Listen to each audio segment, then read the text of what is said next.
نحمده ونصلي على رسوله الكريم اما بعد فاعوذ بالله من الشيطان الرجيم بسم الله الرحمن الرحيم رب اشرح لي صدري ويسر لي امري واحلل عقدة من لساني يفقهوا قولي۔ اذان کے بعد کی دعائیں۔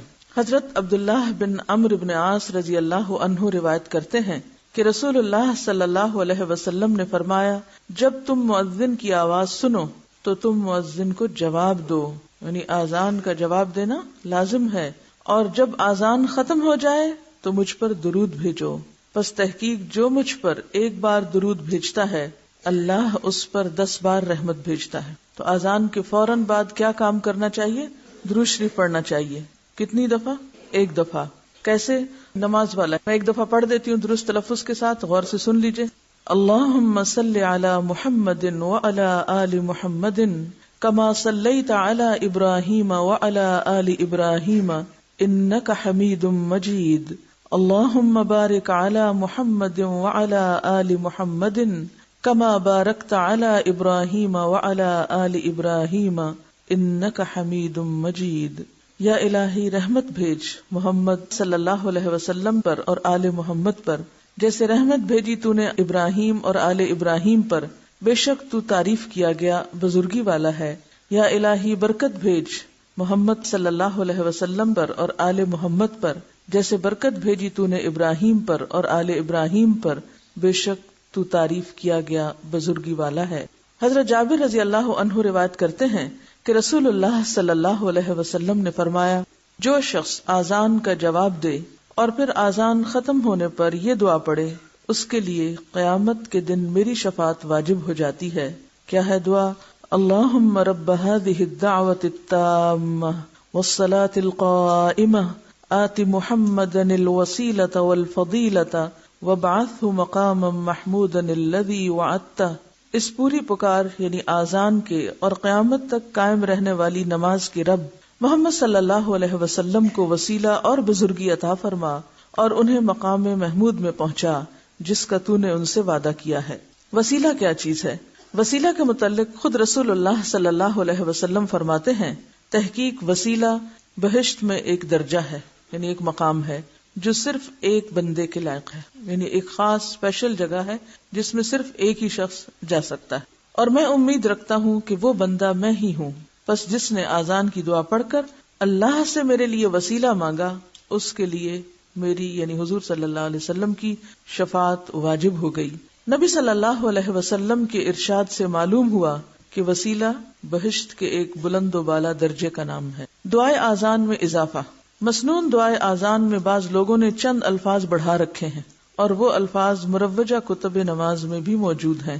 دعائے مسنونہ کے جملہ والفضیلہ کے بعد والدرجۃ الرفیعہ کی زیادتی کرتے ہیں اور آگے وعدتا ہوں کہ خالص دودھ میں ورزقنا شفاعتہ یوم القیامہ کا پانی ملا رکھا ہے، اور پھر اخیر میں مسنون دعا کے اندر یا ارحم الراحمین کی آمیزش ہے۔ افسوس، کیا نبی صلی اللہ علیہ وسلم کی بتائی ہوئی دعا میں یہ خامی رہ گئی تھی جو بعد کے لوگوں نے اپنے اضافے سے پوری کی؟ مسلمانوں کو رسول اللہ صلی اللہ علیہ وسلم کے فرمان پاک میں کمی یا زیادتی کرنے کے تصور سے کانپ اٹھنا چاہیے، یعنی ہمارا کوئی مقام نہیں کہ ہم اپنی طرف سے اضافے کریں۔ نبی صلی اللہ علیہ وسلم نے رات کو باوضو ہو کر سونے سے پہلے پڑھنے کے لیے ایک دعا بتائی۔ حضرت براء بن عازب رضی اللہ عنہ نے پڑھ کر سنائی تو بنبی کا کی جگہ برسول کا یعنی نبی کی جگہ رسول کہا تو نبی صلی اللہ علیہ وسلم نے فرمایا، میرے بتائے ہوئے لفظ نبی کو رسول سے مت بدلو بلکہ بنبی کا ہی کہو، یعنی حتیٰ کہ دعاؤں میں بھی آپ نے الفاظ کو بدلنے کی اجازت نہیں دی، الا یہ کہ آپ نے خود ہی 2 مختلف طریقوں سے ایک چیز بتائی ہو۔ حضرت سعد بن ابی وقاص روایت کرتے ہیں کہ رسول اللہ صلی اللہ علیہ وسلم نے فرمایا، جو شخص مؤذن کی آذان سن کر یہ دعا پڑھے تو اس کے گناہ بخش دیے جائیں گے۔ دعا یہ ہے، اشہد ان لا الہ الا اللہ وحدہ لا شریک لہ وان محمدا عبدہ ورسولہ رضیت باللہ ربا وبمحمد رسولا وبالاسلام دینا۔ میں گواہی دیتا ہوں کہ اللہ کے سوا کوئی سچا معبود نہیں، وہ ایک ہے، اس کا کوئی شریک نہیں، اور حقیقت میں محمد صلی اللہ علیہ وسلم اس کے بندے اور رسول ہیں۔ میں اللہ کے رب ہونے اور محمد صلی اللہ علیہ وسلم کے رسول ہونے اور اسلام کے دین ہونے پر راضی ہوں۔ اذان و اقامت کے کچھ اور مسائل. ہر نماز کے وقت اذان دینی چاہیے. رسول اللہ صلی اللہ علیہ وسلم نے فرمایا جب نماز کا وقت آئے تو تم میں سے کوئی ایک اذان کہے، یعنی تم ہی میں سے کوئی ایک اذان کہے. اس سے کیا پتہ چلتا ہے کہ تم ہی میں سے یعنی مسلمانوں میں سے کوئی ایک اذان دے. یعنی جو لوگ وہاں اس خاص جگہ پر موجود ہوں انہی میں سے کسی کو اذان دینی چاہیے. لہذا ٹیلی ویژن کی اذان یا پھر ٹیپ ریکارڈر پہ اذان یا گھڑیوں میں اذان وہ ایک یاد دہانی تو ہے، لیکن اصل مقصد یا اصل فائدہ اس سے نہیں حاصل ہو سکتا. اس لیے یہ سوچنا کہ کہیں صرف ٹیپ ریکارڈر چلا کے اذان دے دی جائے تو وہ اصل اذان کے برابر ہوگی، اصل اذان برابر نہیں ہوگی. ہاں یہ ہے کہ نہ ہونے سے بہتر ہے کہ انسان کچھ تو سنے، خصوصاً ایسی جگہیں ایسے ملک جہاں بالکل بھی اذان نہیں ہوتی. اور اگر آپ وہاں مہینوں مسجد نہیں جاتے، جیسے خواتین کو روکا بھی جاتا ہے مسجد جانے سے، تو اس کا مطلب یہ ہے کہ زندگی اتنی بڑی خیر سے محروم ہی گزرتی چلی گئی. تو اس لیے ضروری ہے کیا کہ انسان پھر کوئی آلٹرنیٹ تلاش کرے. حضرت بلال رضی اللہ عنہ سے مذکور ہے کہ وہ اذان کہتے ہوئے کانوں میں انگلیاں ڈالتے تھے. اذان کہتے ہوئے کانوں میں انگلیاں ڈال لیتے تھے کیونکہ بلند آواز سے پکارنا ہوتا تھا نا. حی علی الصلاح کہتے وقت منہ دائیں طرف پھیریں اور حی علی الفلاح کہتے وقت بائیں طرف، لیکن سینہ نہیں، صرف گردن موڑنا ہوتی. یعنی یہ نہیں کہ آپ پورے کے پورے خود بھی ادھر مڑ جائیں، نہیں. حضرت عثمان بن ابی العاص رضی اللہ عنہ کی روایت ہے کہ نبی صلی اللہ علیہ وسلم نے ان کو ان کی قوم کا امام مقرر کیا اور فرمایا واتخذ مؤذنا لا یأخذ علی آذانہ اجرا، کہ مؤذن وہ مقرر کر جو اپنی آذان پر مزدوری نہ لے، یعنی اللہ کا نام بلند کرنے پر اجرت نہ لے. مؤذن وہ مقرر کرنا چاہیے جو بلند آواز والا ہو. حضرت عبداللہ بن زید کہتے ہیں کہ رسول اللہ صلی اللہ علیہ وسلم نے انہیں فرمایا بلال کو آذان سکھاؤ کیونکہ وہ تم سے بلند آواز ہے. یعنی ہر کام یا ڈیوٹی اسی شخص کے سپرد کی جانی چاہیے جو اس کا اہل ہو. اس میں ڈسکریمنیشن کی بات نہیں، اور ہر کام ایک ہی شخص نہیں کر سکتا. اللہ نے مختلف لوگ مختلف صلاحیتوں کے ساتھ پیدا ہی اس لیے کیے ہیں کہ وہ مل جل کر دنیا کا نظام چلائیں، چاہے وہ دین سے متعلق کوئی چیز ہو یا دنیا سے متعلق. ایک صحابیہ رضی اللہ عنہا فرماتی ہیں کہ مسجد کے قریب تمام گھروں سے میرا مکان اونچا تھا، یعنی ہائٹ زیادہ تھی، اور حضرت بلال اس مکان پر چڑھ کر فجر کی اذان دیتے تھے. تو اس سے یہ بھی پتہ چلتا ہے کہ اذان بلند جگہ سے دینی چاہیے کیونکہ اس سے آواز زیادہ پھیلتی. جب انسان کسی کمرے کے اندر یا مکانوں کے بیچ میں کھڑا کر دیتا تو دیواریں اور باقی چیزیں جو ہیں وہ آواز کو پھیلنے سے روک دیتی ہیں، اور اس طرح وہ اصل مقصد پورا نہیں ہوتا. حضرت عبداللہ بن عمر رضی اللہ عنہ روایت کرتے ہیں کہ رسول اللہ صلی اللہ علیہ وسلم نے ایک آدمی کو فرمایا جیسے مؤذن کہتا ہے تو بھی اسی طرح جواب دے، پھر جب تو جواب سے فارغ ہو جائے تو دعا مانگ، تو دیا جائے گا. تو اس سے کیا پتہ چلتا ہے کہ اذان کا جواب دینے کے بعد دعا قبول ہوتی. رسول اللہ صلی اللہ علیہ وسلم نے فرمایا اذان اور تکبیر کے درمیان اللہ تعالیٰ دعا رد نہیں فرماتا، یعنی وہ دعا کی قبولیت کا وقت ہوتا ہے. بہت سے لوگ اتنے خوبصورت موقع کو محض اپنی غفلت کی وجہ سے گنوا دیتے ہیں، بلکہ ایسے مواقع کا تو انتظار رہنا چاہیے کہ اچھا اذان ہوئی یا نہیں، اور کان بھی ادھر لگائے رکھنے چاہیے تاکہ ایسا موقع اور ایسا وقت ہاتھ آئے جس سے ہم اللہ سے مانگ سکیں، اور اس طرح مانگیں کہ دعا قبول بھی ہو جائے. بیماریوں اور وبا کے موقع پر لوگ گھر گھر اذانیں دیتے ہیں، یہ سنت سے ثابت نہیں کیونکہ اس سلسلے میں پیش کی جانے والی تمام روایات ضعیف ہیں. آپ نے دیکھا ہوگا مدینہ میں کئی دفعہ بہت مشکل حالات آئے. آپ کو جنگ احزاب کا موقع بھی یاد ہوگا کہ جب مسلمانوں کا حال کیا ہو گیا تھا، ہنالک ابتلی المؤمنون وزلزلوا زلزالا شدیدا. اتنا شدید خوف و ہراس تھا اور اتنی شدید آزمائش تھی کہ بس یوں لگتا تھا کہ اب ختم ہی ہو کے رہ جائے گا سب سلسلہ. لیکن ایسے موقع پر بھی مدافعت کے لیے کوئی اذانیں نہیں دی گئی تھی گھر گھر میں یا چھتوں پہ چڑھ کے. الصلاۃ خیر من النوم کے الفاظ سوائے اذان فجر کے کسی اور اذان میں نہیں کہنے چاہیے.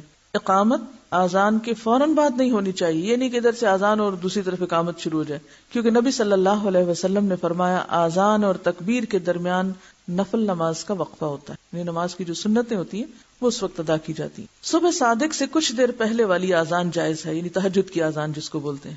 نبی صلی اللہ علیہ وسلم نے فرمایا تمہیں بلال کی اذان سحری کھانے سے نہ روکے کیونکہ وہ رات کو اذان دیتے ہیں تاکہ تہجد پڑھنے والا لوٹ آئے، یعنی تہجد سے فارغ ہو جائے اور سونے والا نماز فجر کے لیے خبردار ہو جائے. اور عموماً لوگ حضرت بلال کی اذان کے ساتھ اٹھتے تھے اور پھر دوسری اذان کے ساتھ فجر پڑھتے تھے اور اس بیچ کے عرصے میں سحری کھاتے تھے۔ نبی صلی اللہ علیہ وسلم نے فرمایا جب اقامت ہو جائے تو فرض نماز کے علاوہ کوئی نماز نہیں ہوتی، یعنی جب تکبیر ہو جائے صفیں بننے لگے تو پھر نفل سنت وغیرہ کچھ نہیں، اسے ختم کر دینا چاہیے۔ رسول اللہ صلی اللہ علیہ وسلم نے میدان عرفات میں 2 نمازیں اکٹھی پڑھی۔ آپ نے آذان 1 مرتبہ دلوائی اور ہر نماز کے لیے اقامت الگ الگ کہلوائی۔ اس سے پتہ چلتا ہے کہ جب نمازیں جمع کی جا رہی ہوں کسی بھی وجہ سے، خواہ وہ کسی سبب قضا ہو گئی تو آپ جمع کر رہے ہیں یا سفر کی وجہ سے جمع کریں، 2 ہی اسباب ہوتے ہیں نا جمع کرنے کے، گھر میں آرام سے بیٹھ کے تو نہیں جمع کی جاتی، الا یہ کہ کوئی بیمار ہو یا کسی ایسے عذر میں ہو، تو ایسی صورت میں آذان ایک ہی بار ہوگی، کیونکہ جب ایک نماز کا وقت ہو تو ایک ہی دفعہ آذان ہوگی، لیکن ہر نماز کے لیے پھر اقامت الگ الگ۔ رسول اللہ صلی اللہ علیہ وسلم نے فرمایا جب اقامت کہی جائے تو صف میں شامل ہونے کے لیے نہ بھاگو، یعنی اقامت ہوگی، مثلا یہ مسجد کا حال ہے اور کوئی شخص وہ اس دروازے کے پاس ہے یا باہر ہے، اس نے سنا اقامت ہو گئی، اب وہ کیا کرے، دڑ دڑ بھاگنا شروع کر دے، اس کے پیچھے ایک اور ہے وہ بھی بھاگنا شروع کر دے، اور جو نمازی صف میں کھڑے ہو کر اپنی توجہ اللہ کی طرف کرنا چاہ رہے ہیں وہ پریشان ہو جائے کہ معلوم نہیں پیچھے کیا بلوا ہو گیا ہے، اور ان کی نماز میں سارا خشوع جاتا رہے اور توجہ دوسری طرف چلی جائے، لہذا اس وقت وقار اور سکینت کے ساتھ چل کر آنا چاہیے۔ فرمایا جب اقامت کہی جائے تو صف میں شامل ہونے کے لیے نہ بھاگو بلکہ وقار کے ساتھ چلتے ہوئے آؤ، جو نماز تم امام کے ساتھ پا لو وہ ٹھیک ہے اور جو رہ جائے اسے بعد میں پورا کرو، یعنی ایک وجہ بھاگنے کی یہ بھی ہوتی ہے کہ پھر ایک رکعت چھوٹ گئی تو پھر بعد میں پڑھنی پڑے گی، تو بہتر ہے کہ ہم کسی طرح شامل ہو کے اللہ اکبر تو کہہ ہی ڈالیں۔ حضرت عبداللہ بن عمر رضی اللہ عنہ روایت کرتے ہیں کہ رسول اللہ صلی اللہ علیہ وسلم نے فرمایا بے شک بلال رات کے وقت آذان دیتے ہیں پس تم کھاؤ اور پیو، یعنی بلال کی آذان سن کر سحری کھانا نہ چھوڑو، وہ تہجد کی آذان ہے، یعنی اس کی اجازت ہے۔ حضرت عبداللہ بن مسعود رضی اللہ عنہ کی حدیث میں اس پہلی آذان کی حکمت یہ ہے کہ بلال رضی اللہ عنہ کی آذان اس لیے ہوتی تاکہ نماز تہجد ادا کرنے والا نماز فجر کی تیاری کے لیے کچھ آرام کر لے اور جو سویا ہوا ہو وہ نماز فجر کے لیے بیدار ہو جائے۔ اس آذان اور نماز فجر کی آذان میں اتنا وقفہ نہیں ہوتا تھا جتنا کہ آج کل کیا جاتا ہے۔ حرم میں آپ نے دیکھا ہوگا کہ یہ 2 آذانیں ہوتی ہیں اور اس میں تقریباً 1 گھنٹے کا وقفہ ہوتا ہے یا کچھ کم و بیش۔ حضرت عائشہ فرماتی ہے دونوں مؤذنوں کے درمیان صرف اس قدر وقفہ ہوتا کہ ایک آذان دے کر اترتا اور دوسرا آذان کے لیے چڑھ جاتا، یہ بہت کم وقفہ ہوتا تھا۔ اس سے یہ بھی پتہ چلتا ہے کہ وہ کتنے لمبے چوڑے کھانے کا اہتمام کرتے تھے۔ ایک شخص آذان سن کر مسجد سے نکلا، حضرت ابو ہریرہ رضی اللہ عنہ نے فرمایا کہ بے شک اس شخص نے ابو القاسم کی نافرمانی کی، یعنی آذان ہو رہی تھی اور وہ نماز پڑھنے کے بجائے مسجد سے نکل کر کسی اور کام چلا گیا۔ نبی صلی اللہ علیہ وسلم نے فرمایا جو نماز کا ارادہ کرے تو گویا وہ نماز ہی میں ہے۔ جب آپ نے سوچ لیا کہ مجھے نماز پڑھنی ہے تو جب تک آپ پڑھ نہیں چکتے وہ سارا وقت ایک طرح کی نماز ہی کی کیفیت میں، یعنی اس وقت پھر انسان کو اپنی توجہ ادھر کرنی چاہیے اور دنیا کی دلچسپیاں چھوڑ دینی چاہیے یا وہ ایک خاص کیفیت اس کے اوپر آنی چاہیے۔ حمید روایت کرتے ہیں کہ میں نے ثابت بنانی سے پوچھا کیا نماز کی اقامت ہو جانے کے بعد امام باتیں کر سکتا ہے؟ تو انہوں نے مجھے انس بن مالک کی حدیث بیان کی کہ ایک مرتبہ نماز کی اقامت ہو چکی تھی، اتنے میں ایک شخص آیا اور اقامت ہو جانے کے بعد نبی صلی اللہ علیہ وسلم سے باتیں کرتا رہا، یعنی بات کر سکتے ہیں، بات کرنا منع نہیں ہے، باتیں کرنا تو تکبیر کے ساتھ منع ہوتا ہے، اللہ اکبر جب کہہ کے آپ نماز شروع کرتے ہیں۔ ایک دفعہ نماز کی اقامت ہو گئی، لوگوں نے صفیں برابر کر لی، اتنے میں رسول اللہ صلی اللہ علیہ وسلم کو یاد آیا کہ آپ جنبی ہیں۔ آپ نے لوگوں سے کہا اپنی جگہ کھڑے رہو، پھر آپ نے گھر جا کر غسل فرمایا اور جب آپ واپس تشریف لائے تو آپ کے سر سے پانی ٹپک رہا تھا، پھر آپ نے نماز پڑھائی۔ یعنی اس سے پتہ چلتا ہے کہ اذان کے بعد ضروری کام کیے جا سکتے ہیں۔ آپ کا سوال تھا کہ کیا عورت اقامت کہہ سکتی ہے یا عورت اذان دے سکتی ہے، تو اس سلسلے میں کچھ چیزیں آپ کے علم میں لانا چاہوں گی کہ علماء اس بارے میں کیا کہتے ہیں۔ امام نووی اس سلسلے میں کچھ یوں عرض کرتے ہیں، امام نووی رحمہ اللہ وہ رقم تراز ہے کہ اس مسئلے میں 3 اقوال ہیں، عورت اذان کہہ سکتی ہے یا نہیں کہہ سکتی، 3 اقوال ہیں۔ نمبر 1، خواتین کے لیے اقامت مستحب ہے لیکن اذان نہیں۔ اذان اس لیے نہیں کیونکہ اذان اوقات نماز سے خبردار اور آگاہ کرنے کے لیے ہوتی ہے اور یہ صرف بلند آواز ہی کے ذریعے ممکن ہے۔ اب ایک عورت اگر چھت پہ چڑھ کے بلند آواز سے پکار بھی رہی ہے تو کیا ہوگا؟ عورتوں کی آواز ویسے بھی مردوں کی نسبت بلند نہیں ہوتی، باریک ہوتی ہے، اس سے وہ مقصد حاصل نہیں ہوتا جو اذان کا ہے، ٹھیک ہے نا؟ تو اس لیے عورت کو یہ تکلیف نہیں دی گئی کہ وہ چھت پر کھڑی ہو کر اذان دے، ٹھیک ہے؟ ابن عمر فرمایا کرتے تھے لیسا علی النساء آذان و اما ان الاقامت تستحب، عورتوں پہ آذان کہنا لازمی نہیں، البتہ اقامت کہنا مستحب ہے. یہ کس کا قول ہے؟ ابن عمر کا. یعنی یہ ایک اوپینین ہے. دوسرا اوپینین، خواتین کے لیے آذان اور اقامت دونوں ہی درست نہیں. ٹھیک ہے، یعنی کچھ علماء کہتے ہیں کہ نہ وہ آذان دے سکتی اور نہ ہی اقامت کہہ سکتی. ان کی دلیل کیا ہے؟ ان کی دلیل یہ ہے، وہ کہتے ہیں کہ اقامت آذان ہی کے تابع ہے، یعنی اقامت بھی وہی چیز ہے جو آذان ہے، اس لیے دونوں میں فرق نہیں کر سکتے. تیسری بات، آذان اور اقامت دونوں مستحب ہیں، جیسا کہ حضرت عائشہ رضی اللہ تعالی عنہا سے مروی ہے. وہ آذان دیا کرتی تھی اور اقامت بھی کہا کرتی تھی، لیکن آذان چھت پہ چڑھ کے نہیں دیتی تھی، یعنی خواتین ہی کی مجلس میں. ٹھیک ہے، اب کیا 3 اقوال ہوئے، کیا 3 باتیں پتہ چلی. پہلی بات، عورت کے لیے آذان نہیں، اقامت مستحب ہے. یہ کون کہتے ہیں؟ امام نووی. کیوں؟ اس لیے کہ آذان بلند آواز سے ممکن ہے. اب یہ امام نووی آگے نہیں کہتے کہ پھر چونکہ عورت کی آواز باریک ہوتی ہے تو وہ مقصد پورا نہیں. یہ میں نے آپ کو وضاحت کر کے آگے مزید بتایا ہے. اس سلسلے میں عورت اور مرد کی جو آواز کا فرق ہے اس کو ناپا گیا ہے، اس میں کچھ پوائنٹس کا فرق ہے. یعنی عورت جتنا بھی اونچا کرے وہ اس لیول تک نہیں پہنچتی. تو اب یہ ہے کہ آذان ایک خاص ریچول بھی ہے اور ایک اطلاع ہے مسلمانوں کو نماز کی طرف بلانے کے لیے، اور پھر خاص طور پر مسجد میں اکٹھا کرنے کے لیے. جہاں نماز کی طرف بلانا وہاں مسجد میں جمع کرنے کے لیے. اب ظاہر ہے کہ عورت کے اوپر یہ ساری ذمہ داری ہے نہیں، لہٰذا اس کا اس میں کوئی رول نہیں ہے. سمجھ میں آتی ہے بات. دوسرا قول یہ کہ آذان اور اقامت دونوں نہیں ہو سکتے. کیوں؟ اس لیے کہ کوئی ایسی سنت روایت نہیں ملتی کہ نبی صلی اللہ علیہ وسلم کے زمانے میں کسی عورت کو بھی مؤذن مقرر کیا گیا تھا. تو ایسی صورت میں جب آذان نہیں تو اقامت کس لیے. تیسری روایت، یہ تیسرا قول کیا ہے کہ حضرت عائشہ رضی اللہ تعالی عنہا آذان اور اقامت دونوں کہتی تھی، اور ان سے بھی یہ بات نہیں ثابت کہ وہ کہیں بلند جگہ پر کھڑے ہو کر پورے مدینہ کے لیے وہ کہا کرتی تھی.